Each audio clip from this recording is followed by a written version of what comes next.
Good afternoon.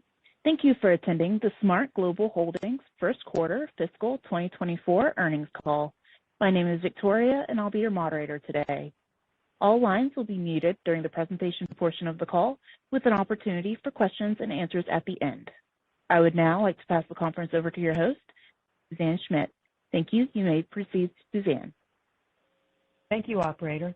Good afternoon, and thank you for joining us on today's earnings conference call and webcast to discuss SGH's first quarter fiscal 2024 results.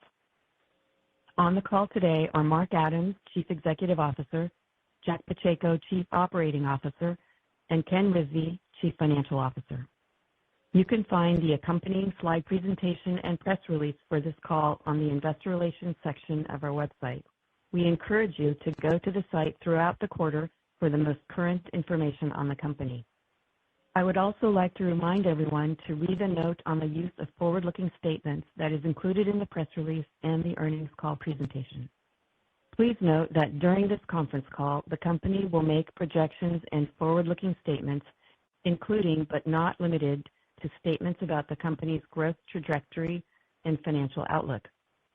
Forward-looking statements are based on current beliefs and assumptions and are not guarantees of future performance and are subject to risks and uncertainties, including, without limitation, the risks and uncertainties reflected in the press release and the earnings call presentation filed today, as well as in the company's most recent annual and quarterly reports. The forward-looking statements are representative only as of the date they are made, and except as required by applicable law, we assume no responsibility to publicly update or revise any forward-looking statements. We will also discuss both GAAP and non-GAAP financial measures. Non-GAAP measures should not be considered in isolation from, as a substitute for, or superior to our GAAP results. We encourage you to consider all measures when analyzing our performance. A reconciliation of the GAAP to non-GAAP measures is included in today's press release and the accompanying slide presentation. As a reminder, at the end of calendar 2023, SGH completed the sale of an 81% interest in its Smart Brazil operations. Accordingly, Smart Brazil operations are classified as discontinued operations in the company's financial statements for all periods presented, and the following discussion of financial results relates to continuing operations, which excludes Smart Brazil unless otherwise noted. And with that, let me turn the call over to Mark Adams, CEO. Mark? Thank you, Suzanne, and thanks to all of you for joining us today. I hope you all had a nice holiday season. We have made tremendous progress in our journey towards becoming a high-performance, high-availability enterprise solutions company. In our first quarter, as part of our continued transformation, we completed the majority divestiture of our Brazil-based consumer memory module business. We now have a much higher quality revenue mix than when we started this journey more than 3 years ago, as demonstrated by our record non-GAAP gross margins in the first quarter. And strategically, we believe that we are uniquely positioned to capitalize on the growing demand for high-performance, high-availability solutions that enterprise customers need in order to deploy AI on-premise, at the edge, and in the cloud. In our first quarter of 2024, we delivered strong operating results. Revenues totaled $274 million, in line with the midpoint of our guidance range, and we achieved record non-GAAP gross margins for the first quarter of 33.3%, above the high end of our guidance range. Non-GAAP earnings per share was 24 cents, which is at the higher end of our guidance range. These achievements were driven by a greater mix of services revenue, which represented approximately 25% of overall SGH revenues, another record, and a demonstration of the value we provide our customers. We generated approximately $60 million in cash flow from operations in the quarter and exited Q1 with a strong balance sheet. Cash and short-term investments totaled a record $553 million.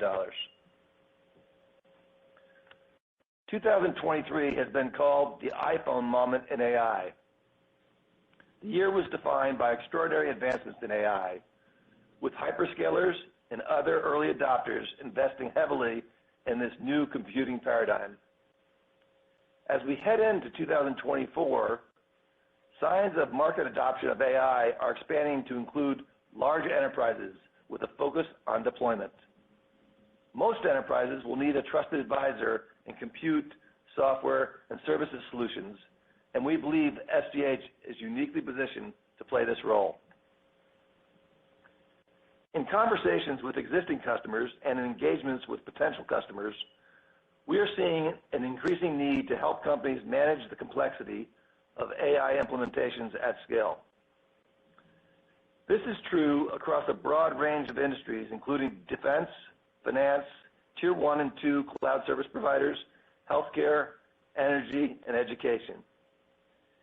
Each of these sectors is reimagining its future through the lens of AI, and we can play a vital role in this developing ecosystem. At SGH, we provide enterprises with more than just hardware. We differentiate ourselves with our total solutions approach that encompasses design, deployment, integration, and managed services. We have helped our customers deploy some of the most scaled and innovative AI factories to date. Our strategy of combining a solutions and service mindset with a technology-agnostic approach means that our customers' needs are where they should be, first.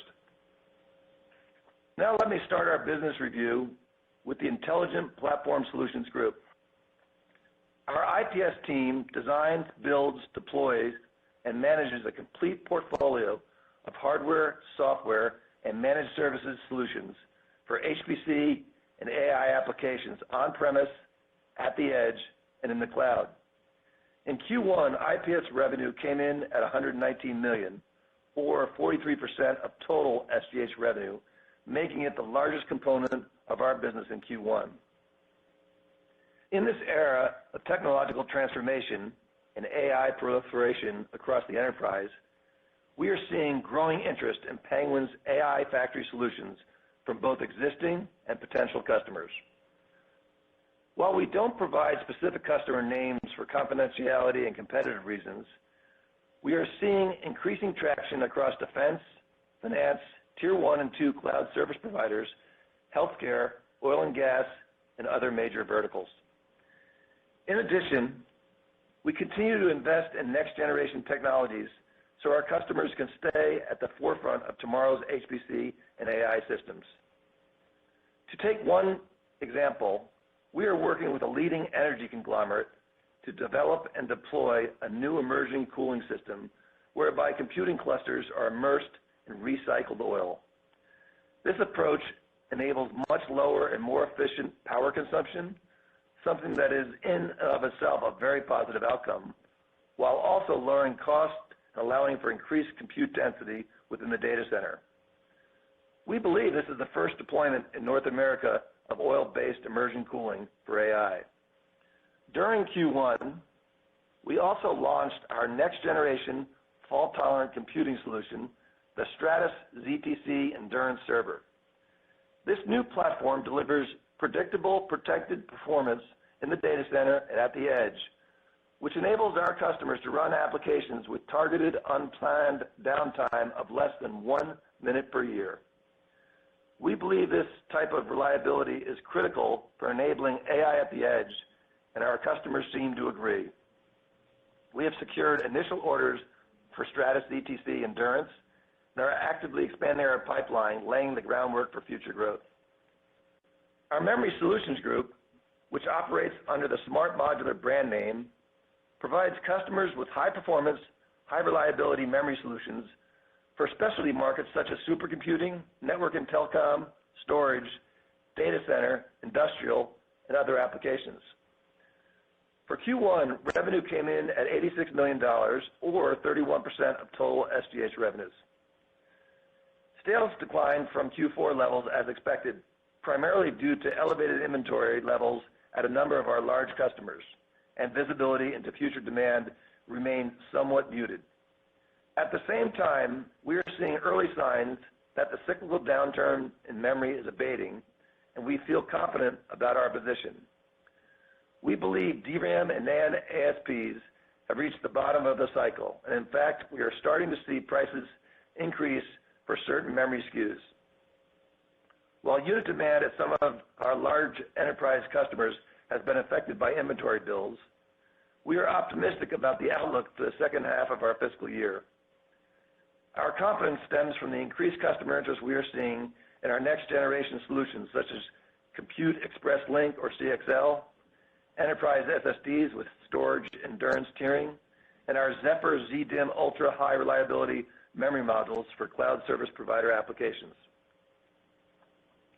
Now turning to our LED Solutions Group, which produces application-optimized LED products in markets such as specialty lighting, video screens, gaming displays, and outdoor horticulture and architectural lighting under our Cree LED brand.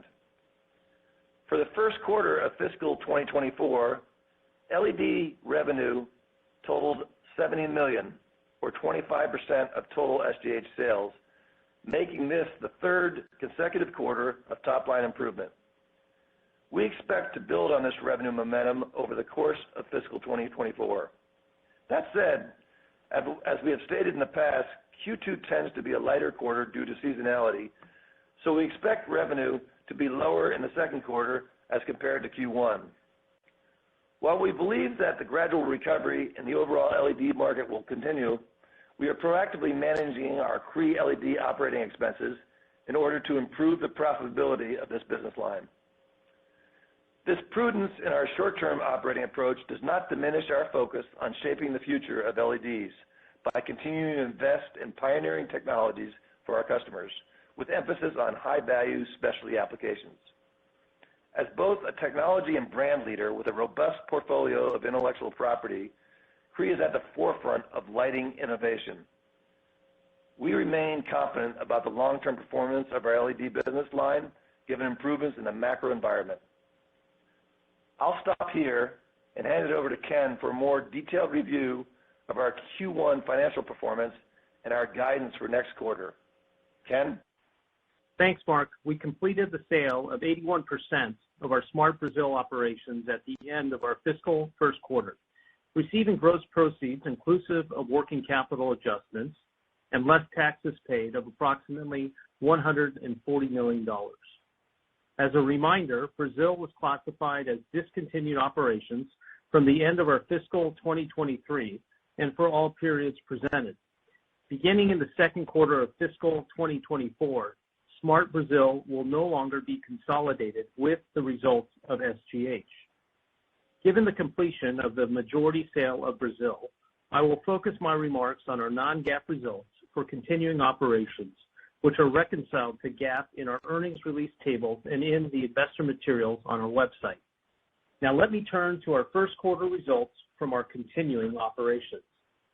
Total SGH revenues were $274 million, and non-GAAP gross margin came in at a record 33.3%, above the high end of our guidance, primarily driven by improved product and service revenue mix.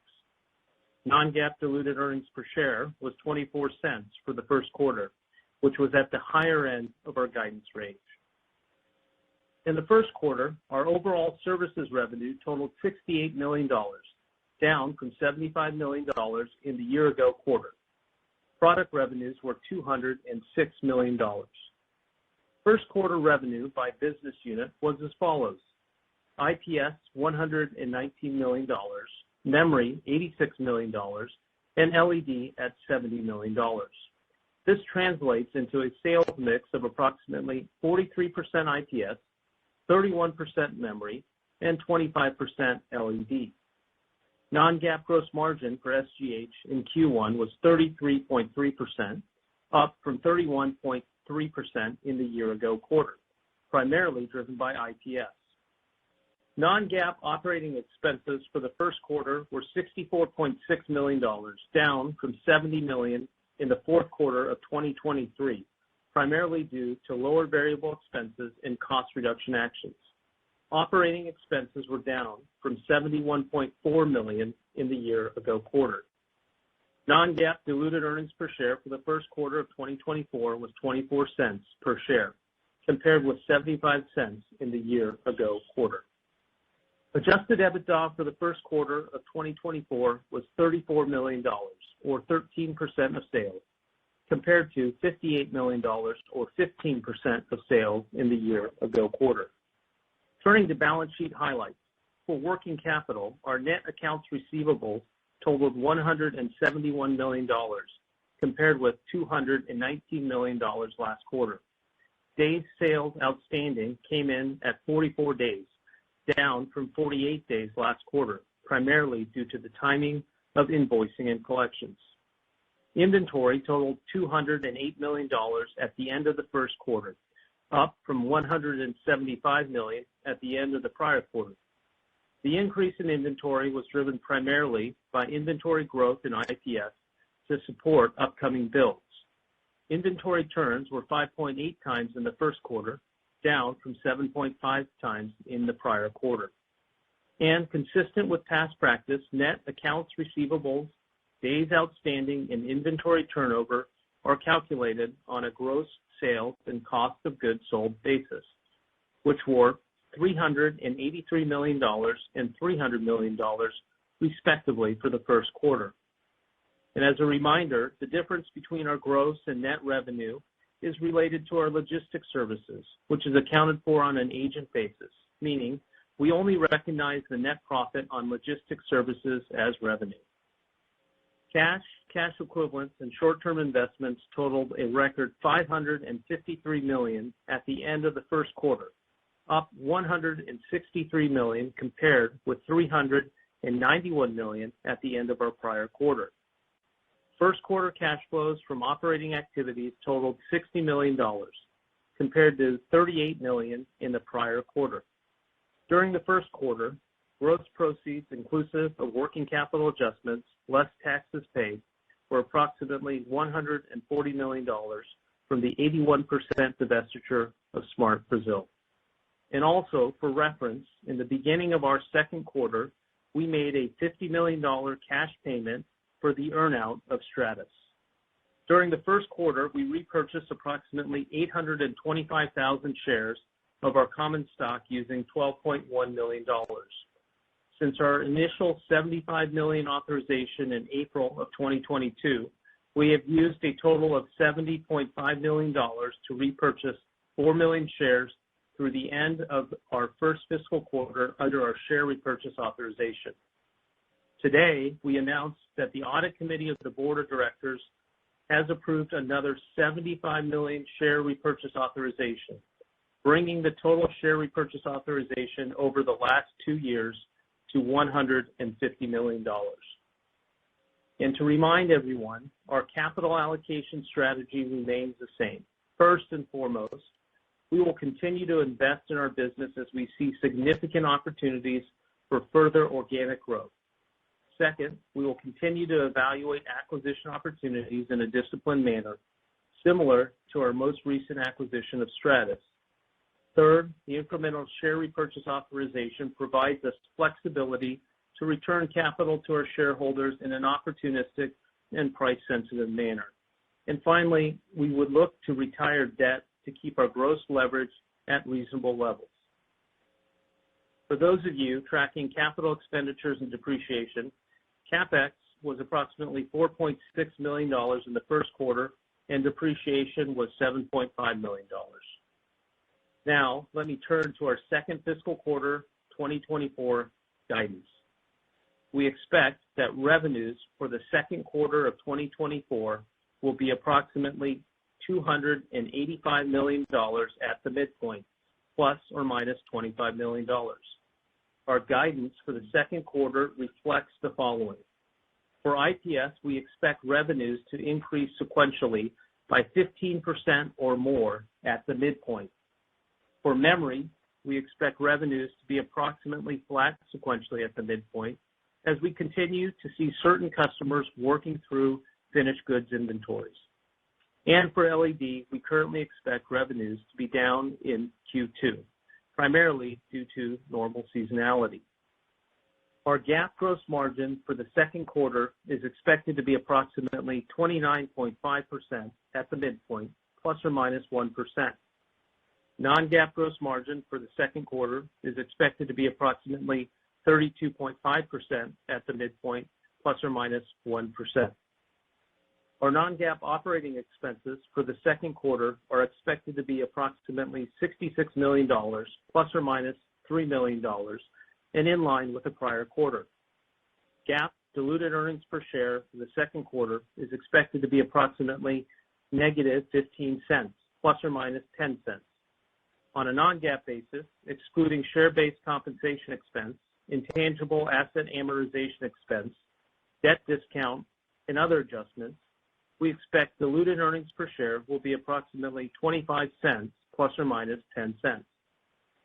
Our GAAP diluted share count for the second quarter is expected to be approximately 52 million shares based on our current stock price, while our non-GAAP diluted share count is expected to be approximately 53 million shares. Cash capital expenditures for the second quarter are expected to be in the range of $4 to $6 million. And beginning in 2024, we are utilizing a long-term projected non-GAAP tax rate of 28%, which reflects currently available information, including the sale of Smart Brazil, which was completed in the first quarter, as well as other factors and assumptions. While we expect to use this normalized non-GAAP tax rate through 2024, the long-term non-GAAP tax rate may be subject to changes for a variety of reasons, including the rapidly evolving global tax environment, significant changes in our geographic earnings mix, or changes to our strategy or business operations. Our forecast for the second quarter of 2024 is also based on the current environment, which contemplates the global macroeconomic headwinds and ongoing supply chain constraints, especially as it relates to our IPS business. This includes extended lead times for certain components that are incorporated into our overall solutions, impacting how quickly we can ramp existing and new customer projects. We continue to manage our operations in a prudent manner as we navigate a challenging environment while also continuing to invest in our long-term growth. Please refer to our non-GAAP financial information section and the reconciliation of GAAP to non-GAAP measures tables in our earnings release for further details. Now, let me turn it over to Mark for a few remarks prior to Q&A. Thanks, Ken. As CEO of SGH, my confidence in our future is based on our past performance and our solid track record of execution. It is also grounded in the measurable advances we have made on our transformation journey. Consider the following milestones we achieved in just over 3 years. Gross margin expansion from below 20% in fiscal year 2020 to 33.3% in Q1 fiscal 24, a record. Cash on the balance sheet of over $550 million, another record. Diversification away from a memory module business to a provider of high-performance, high-reliability enterprise solutions. Memory has gone from 76% of revenue at the end of fiscal year 2020 to 31.3% in our current quarter. Successful M&A, as most recently demonstrated by our acquisition of Stratus in August of 2022. This acquisition both added scale for our services capabilities and also expanded our compute solutions to include future AI at the edge fault-tolerant offerings. Divestiture of our consumer module business in Brazil at a valuation of greater than 1.2 times revenue based on the trailing year's revenue numbers, which is actually higher than our current revenue multiple for all of SGH, an incredible outcome. And most importantly, we have a clear strategy focused on providing differentiated solutions in the early innings of the AI era, on-premise, in the cloud, and at the edge. Operator, we are now ready for Q&A. Of course. We will now begin the question and answer session. If you would like to ask a question, please press star followed by 1 on your telephone keypad. If for any reason you would like to remove that question, please press star followed by 2. Again, to ask a question, press star 1. As a reminder, if you are using a speakerphone, please remember to pick up your handset before asking a question. Our first question comes from the line of Kevin Cassidy with Rosenblatt Securities. Your line is now open. Thank you. Thanks for taking my question, and congratulations on the strong results, especially the gross margin. Very impressive. The IPS, you're guiding that for up 15% quarter over quarter, which is great news. But can you talk a little more about the visibility going into the second half of 2024 and even the mix that you're expecting to see, hardware versus software and services? Hey, Kevin, Happy New Year. Thanks for the question. This is Mark. As we articulated on our last call, we've really invested pretty heavily in the go-to-market piece of our business. We actually just brought in a new head of sales for Penguin and driving a lot of good customer engagement. We're pretty optimistic about the funnel we're building in the business. We haven't really forecasted beyond a quarter in advance. The conversations are exciting. The models are evolving. What I mean by that is it's not just purely buy and sell. There's co-location opportunities for us. There's opportunities for us to help. One new potential customer has come to us, already bought competitive hardware, and said they couldn't get it to work. And they know that our focus is on managed services, software, the likes. And so we remain pretty confident in a strong second half. And again, the difficulty is we're not trying to be evasive. The difficulty, guys, is that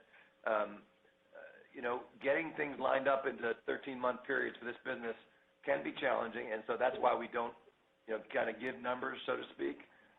We remain pretty confident. We obviously feel pretty strong about Q2, as Ken just guided, and in the midst of continued choppiness in LED and memory. IPS is going to, we're forecasting a pretty strong Q2, and I'm going to leave it at that. But again, I'm excited about the opportunity. I've been out with the team in front of a lot of customers, including Supercompute, and I remain pretty bullish. Yeah, and Kevin, on your first question in terms of the margins as well, it is a record for us, 33.3%. And just to add to Mark's comments earlier, you look at where the business was just a few years ago, that's a significant delta from 3-4 years ago in terms of where the business is. The other thing is mix, and that can move around. We had a significant mix associated with services this quarter at about $68 million of service revenue. That comes with it a higher gross margin. You can recall, based on our guidance for Q2, the guidance is slightly below at 32.5 at midpoint, and that's just a factor that we expect to have a little bit higher hardware mix relative to services mix in Q2. Okay, great. Thanks for that extra color. And maybe just to talk about the Memory Solutions Group, that your specialty memory, a lot of that is, let's just say, 5-year-old type of memories. And are you seeing prices changing on those? Or maybe the question would be, what percentage of your business would be affected by the increase in prices we've seen in the last month or so? Kevin, we have Jack Pacheco here, who runs the business. I'll have Jack comment first, and maybe Ken can follow up. Hello, Kevin. How are you? Hi, Jack. I mean, we're seeing prices go up even on the legacy memory. I mean, we're seeing 5-10% kind of increases on certain types of legacy memory, along with the leading edge memory that's going up in price. But so we'll see some revenue go up maybe over time as we start to ship product based on that memory. A lot of stuff we're shipping today is still bought at the lower price memory that we're shipping to our customers. Yeah, and Kevin, I think if you looked at our commentary earlier in the prepared remarks, for the memory business, we're expecting that to be relatively flat here sequentially, Q1 to Q2. And that just relates to what we've discussed in the past, which is in Q1 and continuing here into Q2, not a surprise. Some of our customers are still working through some inventory that they purchased in the late summer time frame. We'd hope that they start to work through that through Q2, And then as we head into Q3, Q4, we'll start to see a little bit brighter skies out there. Okay, great. Thanks, and congratulations again. Thank you. Thank you for your question. The next question comes from the line of Brian Chin with Stifel. Your line is now open.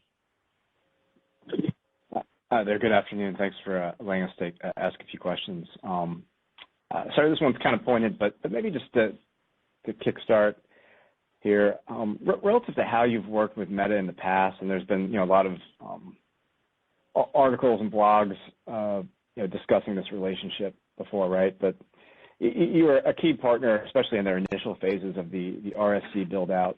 And I guess the question is, do you generally see continuity in this relationship moving forward? And how do you envision this relationship maybe evolving over time on successive sort of build-outs and expansion? Yeah, let me take that one. First of all, I think Meta is a true innovator in the space of AI, and they've been at the bleeding edge. And I think if you ask me what company has innovated the most in terms of the commercial side of AI, where there's a lot of tire kicking, these folks have applications on AI running and generating profitability. I mean, they're at the forefront. They have used us in the past in certain situations where the complexity of the deployment outstrips their internal capability. And that led to some really amazing opportunities last year. We are still doing business with that customer. I'm not going to comment on the nature of the agreement, what have you. We still are in providing support. We're still talking about expansion opportunities. We won't get everyone. I don't think that's possible. But the relationship's very good. We think they've been a great customer to us. And, I think they'll still be a great customer to us this year. That's really all I can tell you. Okay, fair enough. Appreciate that.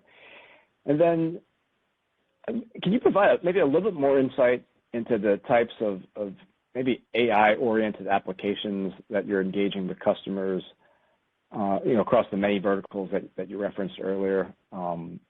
Maybe any sort of helping us sort of understand sort of what's contributing to your optimism, not just kind of fiscal second half of this year, but clearly in the out years as well, in terms of the type of funnel that you're building. Yeah, if you look at, by the way, my next comment isn't about stuff we've deployed today, but where we're seeing a lot of discussions around applications with customers. In the energy sector, things like oil and gas exploration. In the financial markets, we all know that the financial markets, a tenth of a second is worth something in the trading world. If you think about healthcare and genomics, you think about applications like retail and ATMs and decision around how to serve their customer. You think about social media and advertising and knowing, exactly what your behaviors are and matching that to the buying opportunities out in e-commerce on the web. There's just endless applications that are in front of us, and that's how we're working. And by the way, I haven't even mentioned, the federal opportunities around defense and the likes. So I think what I do want to mention, by the way, and it rhymes with what we've said on the last call, is I think 2023, yeah, it was the iPhone moment, but people didn't really know how to use it till later, and that's true now. I think there was a lot of sales of GPUs to infrastructure people starting to lay the pipes, and I'm not even sure all the people who bought GPUs know how to use them. And I think 2024 and 2025, it's going to be the year where two things happen. A, businesses get a little bit more clear on what they're going to get out of AI, and two, they're going to realize that they need deployment and management expertise to make sure that these AI systems perform as they thought, as they invested in. And so I think that's going to play very well to us from our managed service and software approach. Yeah, that's very helpful. Thanks, Mark. Of course. Thank you for your question. As a reminder, if you would like to ask a question, please press star followed by 1 on your telephone keypad.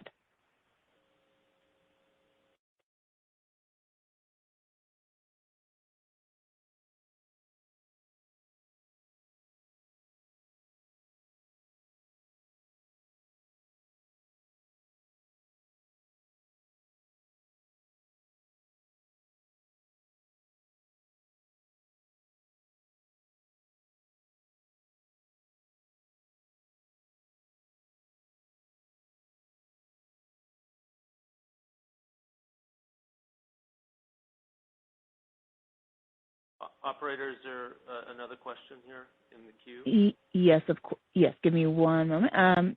Sorry about that. Our next question comes from the line of Quinn Bolton with Needham. Your line is now open.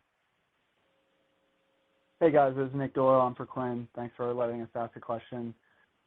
Could you give a little more detail on maybe how much inventory is left in the end markets? I know you talked about inventory and memory solutions in the remarks and guide.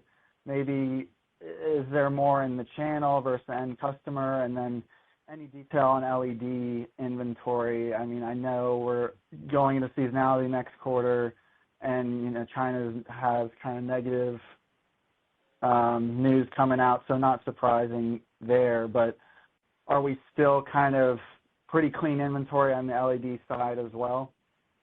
Yeah. So let me take the kind of the market update on that piece, and I'll hand it to Ken for kind of the quantitative parameters. And the memory side, I'm sticking to what I said on our last quarter's call, that it kind of feels like spring at the earliest when we start to see the demand piece of memory contribute to the recovery. As I said last quarter, the dynamic going on now is just a little bit of game of chicken where pricing's going up on certain SKUs. There's inventory in the channel, and they're kind of like slogging it out a little bit in negotiation. And I mean the big semiconductor guys. We're not impacted necessarily as much about the price, more on the demand. And I see that the inventory, I believe the inventory is like a spring calendar year timing to get back to regular levels. I think we can start to see some good, solid foundation in demand generation. On the LED side, it's actually been less of a inventory in the channel dynamic and more of a end market demand. As a matter of fact, our channel is pretty lean. I'll let Ken talk to that. So I'll hand it over to him. But all in all, obviously our inventory, we feel pretty good about our own balance sheet. But the memory thing will play out. I speculate it's probably spring, and the LED one more demand generation and some things going on in the broader macro environment. Yeah. So as Mark outlined, and just to give you a data point on the LED side, if we look at the distribution inventory, we probably burned off north of $20 million, getting close to $25 million from in the last 5 quarters or so. And so we've leaned out. We're at now normal turns levels within the distribution channel, and that's essentially around sort of north of 4 times. And so, as Mark highlighted, the inventory has leaned out in LED within the distributors, and it's really a function of demand. Q2, however, just one way to think about it is we do have Chinese New Year. Typically, things shut down for the better part of 1 week to 10 days, and that's what we're seeing in terms of the impact of the business Q1 to Q2 in terms of sales. And the big driver as we head into Q3 and beyond is going to be demand. Okay, that makes sense. Looking at IPS, maybe a little different angle. You had this press release last November talking about a partnership with Google Cloud. Could you talk about how that relationship is progressing and maybe where you use that control plane technology? Yeah, this is Mark. We remain in good partnership with Google Cloud. I think the interesting dynamic for us, and it's early, but the interesting dynamic for us is that it's becoming more of a two-way street. And the dynamic is, there's some companies that have their own on-premise environment, and they're looking for surge capacity out of Google Cloud or the likes. There are other companies who are just figuring this out and want to test some application environment in the cloud and eventually want to bring things back in-house and have a bit of a hybrid on-prem deployment. And in that situation, I think Google's pretty confident with our ability and our relationship that we can be the conduit between the cloud and delivering on-prem capabilities, as well as bringing some of our customer base into that environment. As I said, it's early stages of the model, but very happy with the relationship, and I think there's good opportunities to leverage that for future growth. Thank you. Thank you for your question. There are no additional questions waiting at this time. I would now like to pass the conference back to Mark Adams for closing remarks. Well, thanks everyone for attending today's call. I know there's a number of events in January. We look forward to seeing you on the road. In the meantime, stay safe. Thank you. That concludes today's call. Thank you for your participation and have a good day.